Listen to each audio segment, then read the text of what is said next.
ODORA Hoppers. Yeah. You studied history at the university. What university was that? Sodertons University College. Sodertons University College. Yeah. Okay. Actually, right now it's only called Sodertons University now. Yeah. Okay. Yeah. Because I knew that they celebrated you like in 2020 or 2021 as the best alumnus. Yeah. So that was the same university. That was the same university. Wow. Yes. It was actually, so I got the honor in the beginning of 2020 as Sodertons alumni of 2029. So we give it to you the year after. Okay. Yeah. Wow. I said 2029. I meant 2020, 2019. Oh, okay. I'm not there yet. I was wondering. Oh, okay. Okay. Congratulations, anyways. Thank you. Let's take this from the very beginning. Mm-hmm. You live in Sweden. Mm-hmm. Were you born in Sweden? No. Tell us the story. Okay, there's a long story and a short story.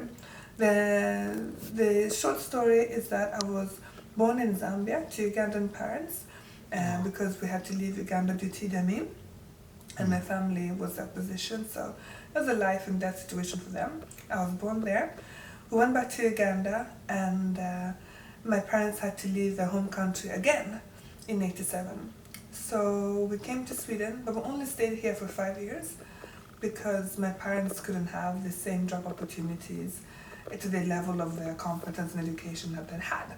So they left, and my parents became diplomats for the UN and other organizations, and so did I. And I only came back almost 25 years ago when I had my daughter. So yeah, and in between that I lived in many African countries and enjoyed learning from many African cultures, and I think that offered me a strength in my core about working for our inclusion in this country. Okay, so you actually didn't do your secondary schooling in Sweden? No. Okay, you came back and then what age were you when you left? So we lived here between the age of 9 and 14. Okay. And then I came back when I was 20. Okay, but the first time around you were able to speak Swedish language before you left? Yeah, I learned that for those 4 or 5 years. Yeah, I learned Swedish language. Yeah. Okay. So when you came back, how old were you then? I was 20. 20? Yeah. So you pursued education? Yeah. Of course, I'm an African child. Papa used to tell us, you must go to school, you must be a doctor. Oh yeah, not just mama and papa. My parents are professors. There's no choice. No choice. That's always the story. Okay. Yeah. So you went to the university. Yes. Why did you choose to study history? Actually, I wanted to do social anthropology, and I was accepted to Stockholm's University. But when I arrived there, I felt that doing a subject like that in a class where we were about 150 and there was no one that looked like me would be a humongous challenge. So I did a quick research, and for doing a day, this is, remember, before Google, so you can do, that's what quick research was. And I found that this new university, Södertörn, could have a more diverse, student body, and that's why I ended there. And I thought that let me do history for one semester, and then go on to what I wanted to do. Yeah. But I ended up falling in love with the way historians think and analyze the times we're in. Like the knowledge of knowing what's been behind you helps you sort and pave the way for what's ahead. And that's what history is about. Yeah. So from then, from that period to when you eventually became the head of communications at the biggest theater in the whole of the Scandinavia, the Nordic region. Tell us what happened in between. Oh, okay. I knew you worked at the university at some point. Were you still a student when you worked there? Or? Yes, I was a student. So what happened was that I was studying history. I was consistently criticizing the institution of because we were studying global history. But there was nothing global about it. It was global from a Eurocentric perspective. So it was like how the European context affect the rest of the world. And there were a few topics about Africa. There was Egypt. There was the enslavements of our people, which wasn't called enslavement, it was called slavery, which is two different chords. And then there was talk about where the first human came from, in a very Eurocentric perspective, and the rest was not available. Now, me living in both Zambia, Kenya, Uganda, Zimbabwe, South Africa, I obviously knew after visiting Great Zimbabwe, going to where Shaka Zulu was born and lived, that obviously, come on, there's more. There's more. And from that, and I had that discussion with the head of history department, the prefects and so on, and I ended up at the vice chancellor's office. Because they were hearing about this black girl who was, being, criticizing. And she ended up offering me a job at one of her projects about knowledge-based systems, and how knowledge is not just school, but it's what you learn by seeing. And from there on, I was kind of headhunted to the communications department, which was then called information department. And you were still studying? I'm still studying. And I have my daughter. And you had a kid then? I have a kid then. Okay. Yeah. And I started working there with their inclusion projects, and also how to diversify the communications to reach a more diversified recruitment base, because they wanted to have more diversity among the students. So I started learning about communication strategies and communication processes, and how to work with the communications change within organizations. And it was kind of like I finished my master's and combined that with communications, and it was wonderful. And from there on, I went to the Swedish Institute, where I worked with the Swedish brand and study destination Sweden, and helped build one of Sweden's biggest scholarship programs, the one that also targets many African countries. Okay. This was at a time when Sweden cancelled all of the scholarships to developing countries outside of Europe. So I felt that. What year was that? This was in 2005. And 2005? 2005, sorry. Okay. 2005, and I stayed, 2007, sorry. 2007. Okay. Because I worked as a intern 2003. I finished my master's in 2005. Okay. And then I went to Institute in 2007. And I worked there until 2013, 14-ish. Okay. And I worked globally with built the alumni program with, this was really interesting because Sweden has worked with both aid, but aid as scholarships to many African countries since the 60s. So when they cancelled the Swedish scholarship program, and the opposition said, because there was a kind of government at that time, the left side was arguing that these scholarships will also give us relations to developing countries. So I was given the role to build up the alumni network for Sweden, and did research together with other people at the Swedish Institute to find out not just who got the scholarships, not only where they are now, but maintain relationships. So I traveled the world globally to Southeast Asia, to many African countries I've never been to, and I'd find like heads of state, ministers who could speak fluent Swedish because I'd been to Sweden in like the 60s, 70s, and 80s, and the Swedish government didn't even have a formal relationship with them through the embassies abroad. Wow. Nor did Swedish companies who were getting established in those countries even contemplate that there could be people in African countries that had a relation to Sweden.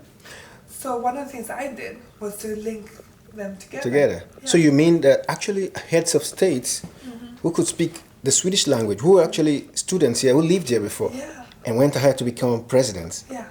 Wow. Yeah. And if you have ministers, up until recently there were a few ministers in Tanzania who could speak fluent Swedish because they've been living here. Yeah, it's amazing. And the thing that pained me a lot, that there was no, There's no continuity of the relationship. Not just there was no continuity of the relationship, there was at some point no idea that there was a relationship to be maintained.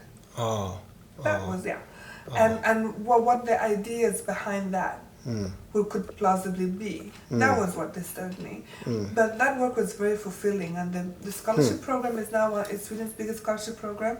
So is the Swedish Alumni Network, and that was part of a cultural diplomacy through education. It was brilliant. But I also left the Swedish Institute out of frustration because working with the image of Sweden, which is based on being, it's based on being inclusive, tolerant, and the most diverse country and so on. Being a black person in Sweden, I consistently experienced that is not the fact. And during that, though, during 2012 to 2014, there was also a big debate on how black people are portrayed in children's books and children's movies, and the way the majority elite cultural debates were taking it was very frustrating. So I ended up leaving Swedish Institute and I went to the Multicultural Center, which is in Botkyrka. So I left, Swedish Institute, which was closer to, what year was that? This was 2013-14. Okay. The years, blur. And I became head of communication there. That was my first job as a manager. I had a small team, but my role was to, create a consistent communication. And Mångkulturellt Centrum worked with racism, inclusion, diversity, multiculturalism, with the unique idea that is essential and necessary for Sweden, that we have diversity and multiculturalism and inclusion, because Sweden cannot survive without it. And the shift for the first time to actually reach an office where my existence not just was never questioned, but was sought after, was a very unique feeling. I hope every black person in Sweden at least can feel once in a lifetime. Because it gave me an entitlement and a strength that I think you can only get when you're back home and when and you're part of a majority culture. Yeah. But wasn't it because you're one of the few who has studied history? Were there other options, but they chose you? For the job? Yeah. I think there should have been other options. Wow.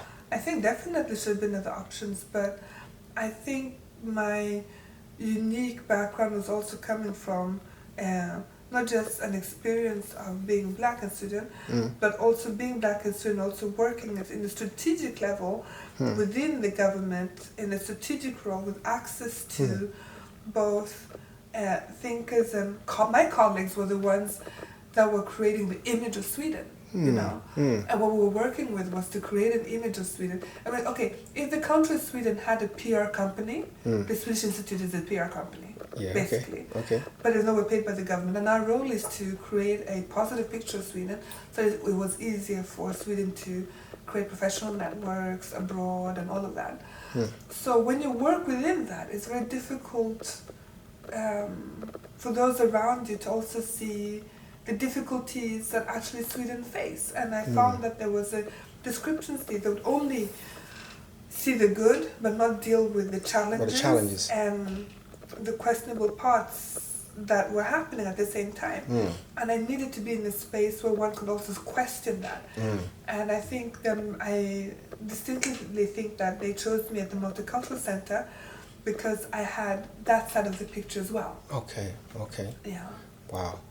So it was quite a movement. You've always been sought after, from the university to the Swedish Institute, and then you became, I think the Rikstheater came for you. What year was that?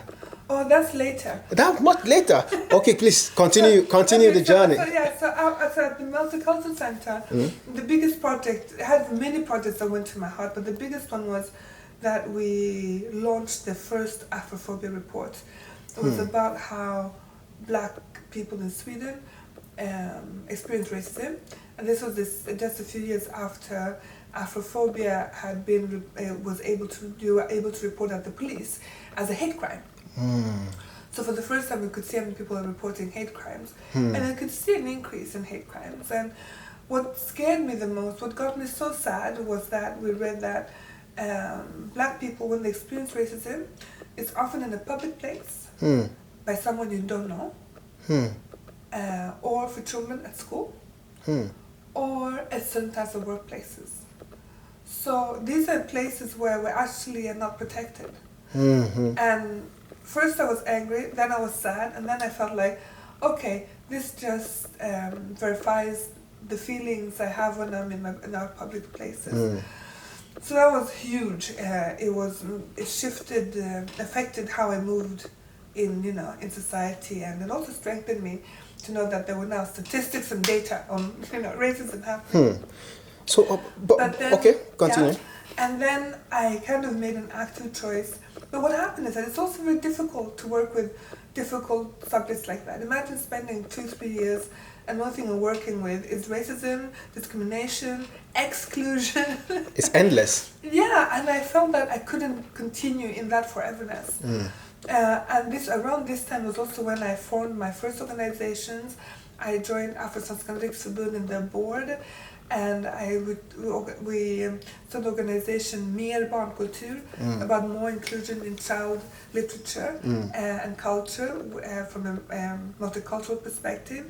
That was when that was during the time I joined Cinema Africa as the board, because I felt that I had to be the change I wanted to see, because no one else was going to come for me. No one else can do it for you. And that was when I started to call myself an activist, even though I'm not the one always front row in every demonstration. You're not outside there protesting. Not every time. I do when I can. Okay. But we have to be activists in all rooms. Not yes, just it's multi-dimensional. Yeah. So at that time, then I was encouraged to apply for a job at Axel Jonsson, which is Sweden's largest company concern. They own these own Åhléns, but they own like Martin Servera, Hemköp, Willys, Lagerhaus, so many companies, and also online companies like Skin City, Kicks, and everything, to help them work with their various diversity projects. So, but as a kind of head of communications there as well. So I ended up, with what I learned from the Multicultural Center, with what I learned from communications at the university, and also what I learned with working with big corporations at Switch Institute, all of that combined at Axel Jonsson. But I also wanted to work at a grassroots level with different grassroots organizations. So what I've been doing at the same time with other companies, kind of all just came together at Axel Jonsson, and I stayed there for about 3-4 years. Okay. Yeah. Up until what year?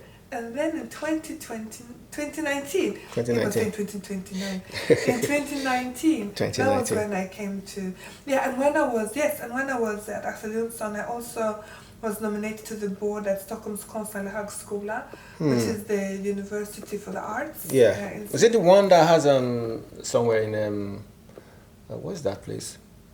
Where's it located? And that one, they have their head offices in town. In Östermalm. Östermalm, yeah. Yeah. Okay, yeah. Exactly that one. Yeah. So I was nominated to their board because I wanted to work with more diversity at a structural level. So I joined there, and I was also in a number of other boards at the same time. And with that, I think everything I'd done kind of culminated at Riksteatern, where they recruited me then as head of communication. I started there it was actually November of 2018. 2018. So this year in November is my 5th year. So that was before the pandemic. That was before the pandemic. Oh wow! So I lead a team of my team is 50 people who work with marketing, sales, PR, also in charge of all of the associations around Sweden, 250. And it was my most challenging moments was leading this team during the pandemic. I've only been the manager for a year and a half when we hit the pandemic with 2 years. So Oh my God. And working How did the pandemic hit you? Because we're national touring theatre, or work in theatre, it hit us. So I was just wondering, how are people going to go to the theaters when there's social distancing and so we had to be really innovative, and I mean, because we're funded by the Minister of Culture, so because we're national or official national theatre.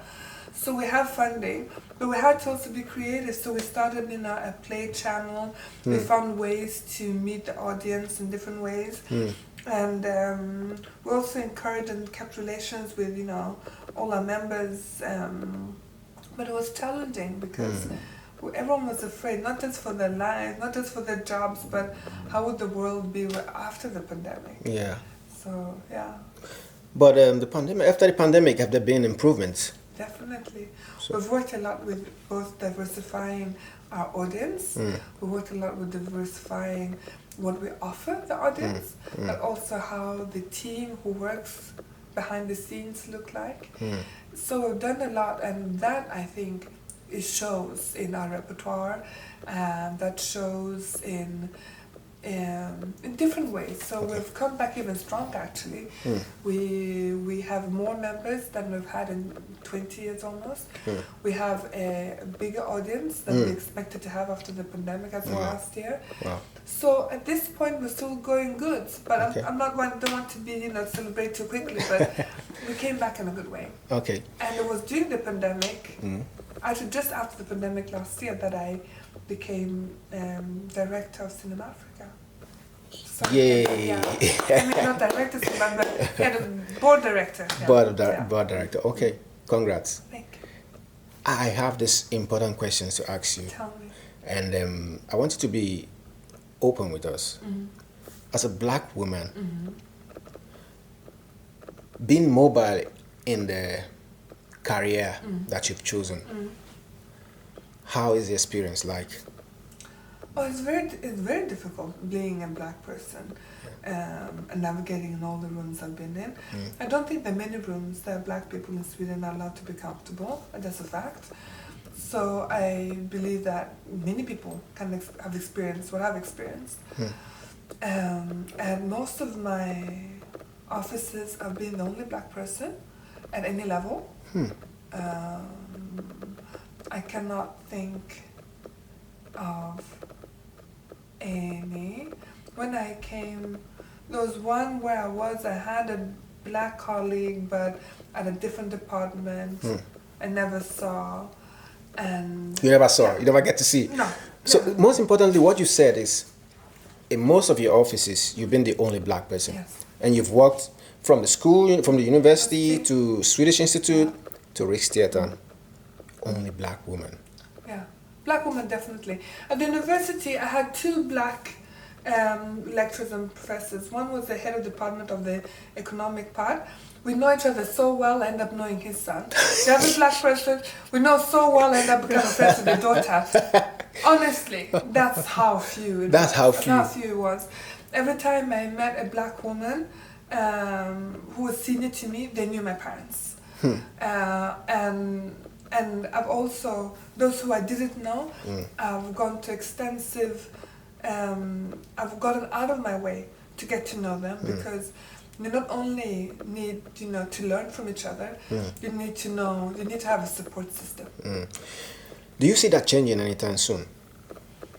I think I see change. I see younger people coming in and taking more senior positions. I see black women coming in at a more senior position than they would have come in 20 years ago. Okay. 20 years ago, you start as an assistant. Now you can start straight as the handläggare, for example. Okay. It's a combination of, having more generations of Swedish people, they having access to both education and networks, but maybe a slight change of tolerance, broader tolerance. So yes, I see it. What I do see is that many of the young black people who come in don't know how to interact with other black people. For me, it was natural to say, I see a black person, tell me, let's hook up. Yeah.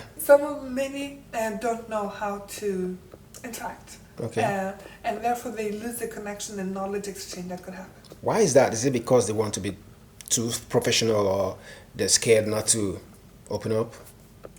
I don't know. I think maybe it's because they haven't come in contact with other black women in, in senior positions, so they just don't know how to interact. And what I mean by that is that maybe we don't create enough spaces for us to interact professionally together. Or maybe some people just think you're high up there.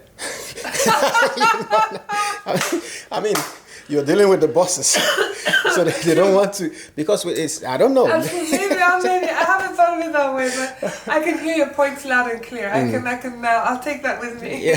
Yeah, because from our cultural perspective, it's not something we do often. You just go to the boss and just start communicating. You have to do it gradually, in a respectful way. You're in several boards. The Rikstheatern, you are the head of communication. You're on the board of Expo. You're on the board of Cinema Africa, and some other organizations. How do you use your power being in this board to include the African community, so that they feel more involved and participate? Yeah, so I work constantly with all of the different projects and situations where I'm in. But if we put Riksdagen aside, because that's my day job, I have to go in a very professional role to talk about that question in Riksdagen. Yeah. What I can do is talk about what I do is that I also just left the board of Fanzingon after 5 years, where I was also board of directors there, and I'm also in the nominating group for Kvinnohistoriska, the female project to include women in the Swedish history. And for me, I have the core, which is because of what I've experienced and seen. I've experienced situations where I'm part of the majority culture, I'm not questioned, and my opportunities are limitless. Because my children are not perceived as majority culture, I tirelessly, other than trying to feed them, clothe them, and make them have a good education, do the best that I can to try to normalize that they can be a part of the Swedish majority culture. So my goal is that, to answer your question, is that film is such a powerful medium. It's so powerful, and by Cinema Africa trying to normalize the image of Africa and diversify the image of Africa, so that there's the colonial perspective that has been pumped in media can, at least kind of quench and become less. It's powerful in including the heritage that my children have in the Swedish narrative and the Swedish context. But also it helps the African diaspora in Sweden to kind of revisit part of their storytelling that doesn't have the opportunity to take place in the Swedish context. To go to the cinema, to see a film from Zimbabwe about, kids going to school and their challenges, or to see something about, from a small village and their challenges there in, Chad, or a Nigerian film about 4 girls that are girlfriends and they just trying to live life together. To normalize that, it's very powerful. Also, we have had over the years a very good collaboration with Swedish TV, so some of our films from our festival are also shown on Swedish television. So it's after the festival.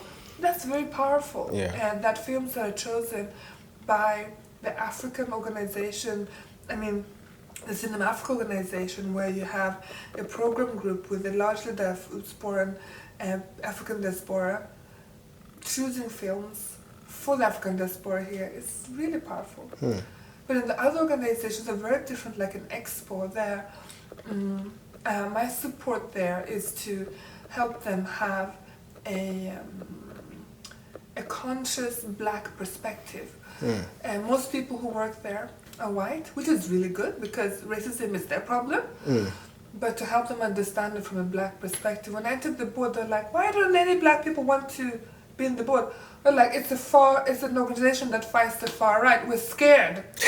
I mean, you're right. simple. That's not easy. It's not easy. You get enemies. I'm like, yeah. And they're like, really? I'm like, yeah.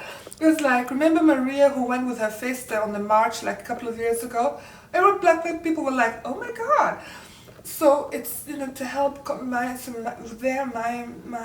contribution is to help them with the black perspective, and by my being there, maybe other black people will come in. Come in and want to be a part of that change. Yeah. So that's how I try to navigate in the rooms I'm in, to kind of help open the door for others to come with me or after me or Okay, what about the African diaspora? How included are they in, say, films, in the movies and the plays? Are they really? I heard there are just 100 or thereabouts actors in Sweden, black actors. Yeah. Just 100. Why are we so few? Well, I'm not sure if there's like the 100 members of the organization called Trick. Okay. Maybe there are more, but not too many actors anyway. There are more coming. There's a new generation. I see that through Riksteatern, which is lovely. Okay. So there are more, people on stage, in front of the camera and so on. But there are not many people producing film. Not too many. That's the difficult part, because you need to get funding. Yes. How easy or difficult is that? I mean, obviously funding, you can have it from private organizations, but then you have to have the network. Or you can have it through Svenska Filminstitutet, which the former head was trying to get different ways to broaden the application process, but she got really challenged. So we'll see how that's going. But from Cinemafrica's perspective, we really try to network and encourage film creators, writers, producers from the African diaspora to tell the stories that they see, because that would automatically be the stories that reflect our existence, both within Sweden and outside of Sweden. We have a far-right government right now, or a government that is coalescing with the far-right party. Has this in any way affected your job as a member of the board, or has it in any way affected the work you do? I can only answer that question from the Cinemafrica perspective. This is me being very politically aware. Yeah, okay. But the new government constellation has most definitely affected Cinemafrica, because our funding was pulled from overnight. What? Yes. So in December we got about 50% of our funding pulled. And we got the decision on the 29th of December, I believe, and was effective from 1st of January. And that happened to similar organizations like us. Yes. This is so sad. Very sad. But it's also a reflection of the time we're in, and showing that this is very serious. And therefore I would encourage the African diaspora in Sweden to show their support, and it doesn't matter which organization. I would obviously say, come become a member of Cinemafrica, because that's the clearest way of supporting us. But if not Cinemafrica, go to Afrosvenskarnas Riksförbund and buy a membership in Afro Community magazine, become a member there. I mean, join Afrosvenskarnas Full för rättvisa in Malmö, support Afroinstitutionen in Göteborg, support any African organization that opens up what they do to the full African diaspora in Sweden. Just do that, because this is a time for us to show our support, because what many organizations are doing are for the coming generations. Exactly. One word for the African diaspora who's looking up to you. How did they get their dreams to come true? One word. Tell us one thing you think every African should have at the back of your mind in order to achieve greatness. Oh my God. What I think, I have this cliche saying, it's be the change you want to see. I don't know where I read it before. It's probably like Oprah or something like that. It wasn't a deep from a deep philosophical book, but I learned quickly that if you see something that's not right and it doesn't sit well within your core, do something about it. It's most of the time it's quite easy, and if it's too big to see a solution in short term, just break it down into small steps and work it in bits. And I think that is it goes on with your own personal dream. If you see yourself doing something great and big, don't scare off. Do the same thing. Just divide it into steps. Take one step at a time. Some will be backwards, but always be forward. And you'll reach it soon enough. And maybe all of the steps are never clear. The end game sometimes is never clear. And the end game or the vision you see might not be the end vision. It might just be one of the steps in the first hill before you climb over it, and then you see, that's my new ankle and aim. Have good people around you, and take time in knowing who the good people are, so that you can weed out the bad ones. Because they're the ones that take down your energy and hinder you in taking your steps forward. I think it always comes back to yourself. Thank you very much for giving us your time. Pour venir ici, je ne peux pas imaginer ma vie sans ma musique.